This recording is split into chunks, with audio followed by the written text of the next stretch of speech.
प्रिय भक्तगण, हर हर महादेव। आज की इस पावन घड़ी में आइए हम सब अपने मन को शांत करें, अपने विचारों को स्थिर करें और उस देव की वाणी को सुने जो न आदि है न अंत, जो है तो केवल महादेव। भोलेनाथ केवल देव नहीं है, वे जीवन की सबसे बड़ी सीख हैं। वे हमें बताते हैं कि जिसके पास कुछ नहीं, उसके पास भी सब कुछ हो सकता है, अगर उसका मन स्थिर हो। भाग 1। आज का मनुष्य और उसकी बेचैनी। आज का इंसान सब कुछ चाहता है, सफलता, पैसा, सम्मान, प्रेम, शांति, लेकिन फिर भी वह सबसे ज्यादा अशांत है। सुबह आंख खुलते ही चिंता, दिन भर तुलना और रात को डर। वह भगवान से भी कहता है, हे भोलेनाथ, मैंने क्या नहीं किया, फिर भी मेरा जीवन क्यों नहीं बदल रहा। यहीं से शुरू होती है हमारी कथा। भाग 2। एक साधारण युवक अजय। एक छोटे से गांव में अजय नाम का युवक रहता था। न बहुत पढ़ा लिखा, न अमीर घराने से, पर मन में सपने बड़े थे। वह सफल होना चाहता था, माँ बाप का सहारा बनना चाहता था, लेकिन हर प्रयास के बाद असफलता ही मिलती। कभी नौकरी छूट जाती, कभी व्यापार डूब जाता, कभी अपने ही धोखा दे जाते। एक दिन टूटकर वह बोला, भगवान, अगर आप सच में हो तो मेरी सुनिए। भाग 3। भोलेनाथ का मौन संदेश। अजय रोज मंदिर जाने लगा। घंटों शिवलिंग के सामने बैठा रहता, बिना मांगे, बिना रोए। बस एक ही बात कहता, महादेव, अगर कुछ सिखाना है तो सिखा दो। कई दिन बीत गए, कुछ नहीं बदला। एक रात थकाहारा अजय मंदिर में ही सो गया। उसी रात उसे स्वप्न आया। भाग 4। स्वप्न में भोलेनाथ सामने, कैलाश, भस्म रमाए, डमरू की ध्वनि। भोलेनाथ मुस्कुराकर बोले, वत्स, तुम दुखी इसलिए नहीं हो कि तुम्हारे पास कुछ नहीं है, बल्कि इसलिए हो क्योंकि तुम्हें सब कुछ चाहिए।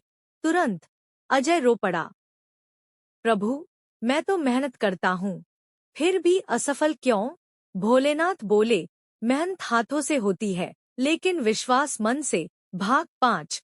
सबसे बड़ी सीख, धैर्य। महादेव बोले, क्या तुम जानते हो, मैंने भी सब कुछ छोड़ दिया था, राजमहल, सुख, वैभव, फिर भी मैं महादेव बना। जिसने धैर्य खो दिया वह सब खो देता है, और जिसने धैर्य पा लिया उसे समय खुद खोज लेता है। अजय की आंखें खुल गईं। वह समझ चुका था, वह जल्दी चाहता था पर स्थिर नहीं था। भाग 6। परिवर्तन की शुरुआत। अगले दिन से अजय बदला था। अब वह शिकायत नहीं करता, तुलना नहीं करता और असफलता से भागता नहीं।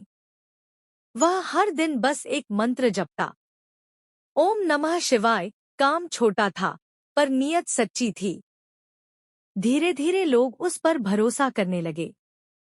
काम चल पड़ा, आय बढ़ने लगी। भाग 7। परीक्षा अभी बाकी थी, पर महादेव बिना परीक्षा के वरदान नहीं देते। एक दिन बड़ा नुकसान हुआ। सब कुछ फिर से खतरे में। अजय के सामने 2 रास्ते थे, झूठ और धोखा या सत्य और धैर्य। उसने भोलेनाथ को याद किया और सत्य चुना। नुकसान हुआ, पर आत्मा शांत रही। भाग 8। भोलेनाथ का आशीर्वाद। कुछ महीनों बाद वही ईमानदारी अजय की पहचान बन गई। आज वही लोग जो कभी उसे छोटा समझते थे, उसी के साथ काम करना चाहते थे। अजय सफल था, पर सबसे बड़ी बात, वह शांत था। भाग 9। कथा का सार, जीवन का मंत्र। प्रिय भक्तों, भोलेनाथ हमें सिखाते हैं, सब कुछ छोड़कर भी पूर्ण कैसे रहा जाता है, असफल होकर भी मुस्कुराया कैसे जाता है, और मौन रहकर भी सब कह दिया कैसे जाता है। जो समय से पहले चाहता है वह समय से पहले टूट जाता है, और जो महादेव पर छोड़ देता है उसे समय खुद ढूंढ लेता है। भाग 10। अंतिम शिववाणी। आज अगर आप दुखी हैं तो समझिए भोलेनाथ आपको तैयार कर रहे हैं। आज अगर रास्ता कठिन है तो समझिए मंजिल खास है। बस एक बात याद रखिए, भोलेनाथ देर करते हैं पर अंधेर नहीं। समापन आइए अंत में बस एक पंक्ति, न भाग्य बदलने की चिंता करो, बस मन बदल लो, भोलेनाथ सब संभाल लेंगे। हर हर महादेव, जय भोलेनाथ।